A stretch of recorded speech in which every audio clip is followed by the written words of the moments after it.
Everybody wants a Fender Rhodes, but I don't understand why everybody doesn't also want a Yamaha CP Series electric Grand. Let's talk about it.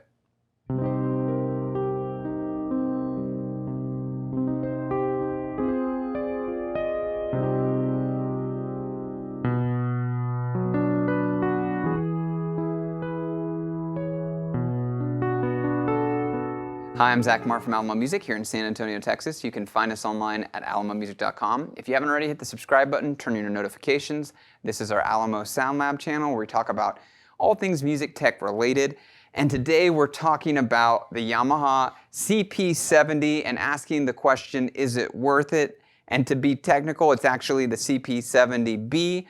And before we even get into that, I want to ask that question is, why is the Fender Rhodes so much more talked about and kind of sought after and lusted after online by musicians, more so than the Yamaha CP series? And maybe this is just tunnel vision for myself, but I might be wrong, but I definitely think the Rhodes are talked about a lot more and people are way more interested in picking those up than the Yamaha CP series. And I think that's crazy because the Yamaha CP series is amazing. And I wanted to talk about why and a little bit about the history of the electric grand piano. So first, wanted to talk about, well, let me give a take first about why it might be less popular, because the Yamaha CP series is both less sexy and more sexy than a Fender Rhodes. And I have to say, from an appearance standpoint and from a general vibe, I don't think it's quite as sexy as a Fender Rhodes, but when you play it, the first time you play it even silently without it being plugged in, the vibrations and the character of the instrument are so evident and it just is super cool. It's like incredibly organic and just intimate. So there's really nothing quite like the feel of it when you play it. It's very different than a Rhodes, but it belongs to this whole history of the electric piano, which predated kind of sampling and digital synthesis and analog synthesis of piano sounds, and ultimately digital samples and digital different modes of synthesizing piano sounds via FM synthesis or whatever.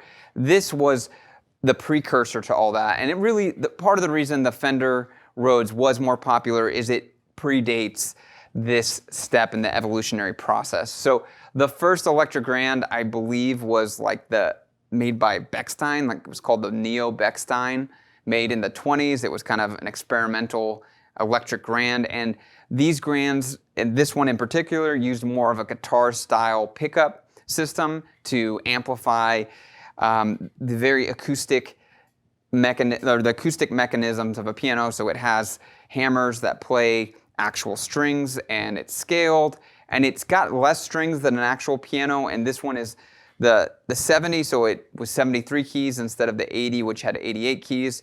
And so one of the complexities and interesting things about it is there's some harmonic issues given the scale length on both of these instruments, the 70 and the 80. There are kind of tuning and kind of character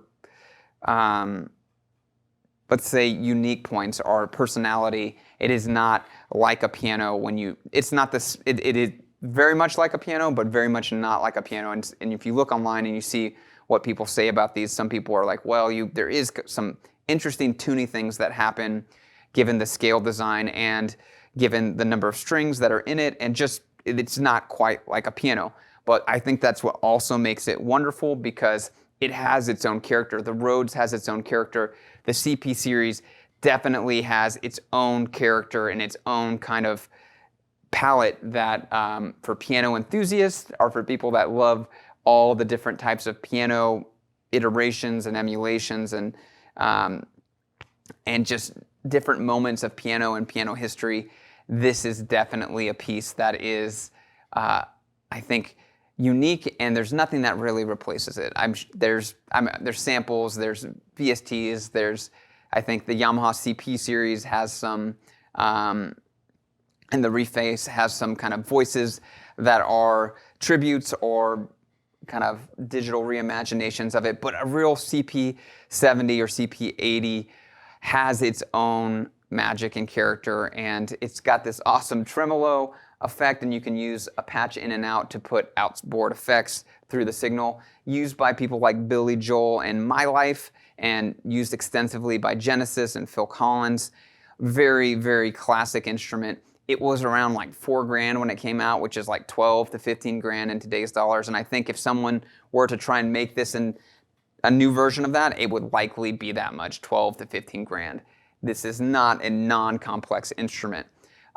Also, we put the OBXA on top because it was very common to see kind of heavy hitter synthesizers on top of CP series on stage, and often someone would have a Fender Rhodes and an ARP Omni on top. I was talking to Ted and Pat, who did a video for our piano channel on this instrument because it's kind of in both worlds, and often you would see big name keyboard players with their whole setup. Rhodes here, Yamaha CP series here, synthesizers on top. It was like killer rigs of the 70s.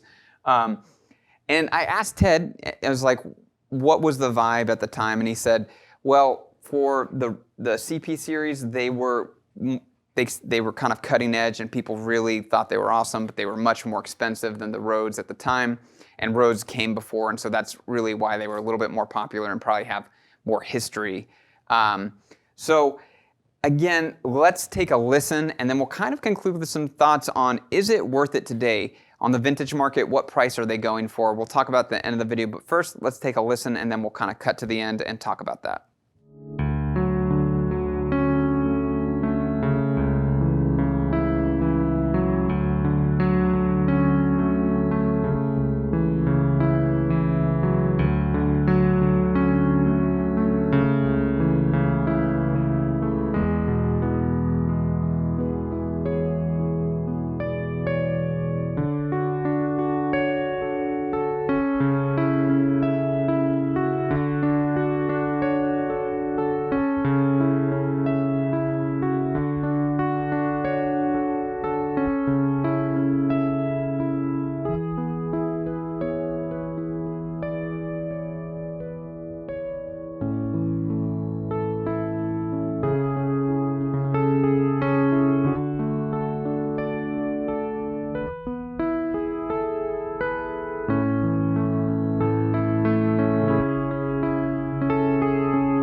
So there you have it. Those are actually demos from a video we shot yesterday with Ted and Patrick on the piano channel.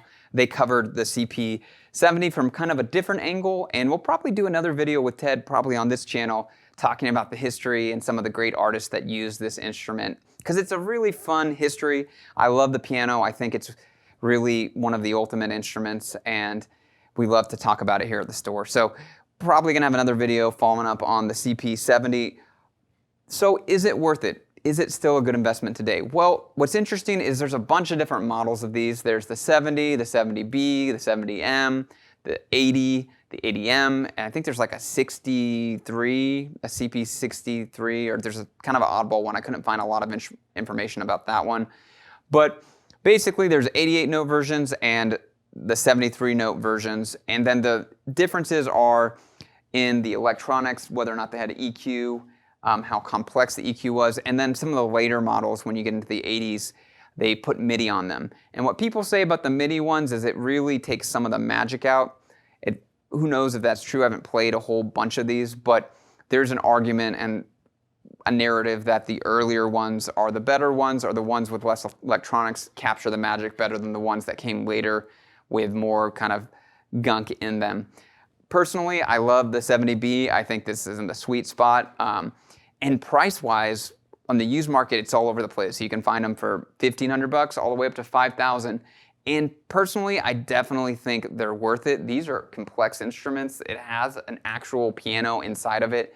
Used pianos start out about $5,000 to $8,000. So you're getting like a real piano plus an electric piano plus some effects. It's just cool. I think it is maintenance, but if you have a good piano tech, a lot of them can do the work for this. And there's a lot of piano techs out in the world. So different kind of hybrid instrument. But I think personally it's a unique sound. It's as cool as a Rhodes, if not cooler, and they're not wildly overpriced. The 70 has the advantage of being actually portable, barely, but the 80 gets a lot heavier, and so people say the 70 is a little bit easier to port around. And what's really cool is that Yamaha and Kawai there's one other company, but we're really the only two that made this style of instrument. We actually have a Kawai from their EP series, and we're gonna do a video on that as well, a little bit rarer, get a sense of the tone. Maybe we'll do a comparison. Would love to hear if other people have played with these different models and some of their thoughts about what are missteps or the correct steps to make when you're looking for a vintage electric piano. But that's my thoughts. Definitely think it's worth it. Definitely think it's super cool, and you can find these still rather affordably. Well, again, if you could leave a comment below, we'd love to continue the dialogue. If you didn't, hit the subscribe button. And if you'd like to talk more, also you can find us at alamomusic.com, send us an email, chat with us, give us a call. We'd love to hear from you there.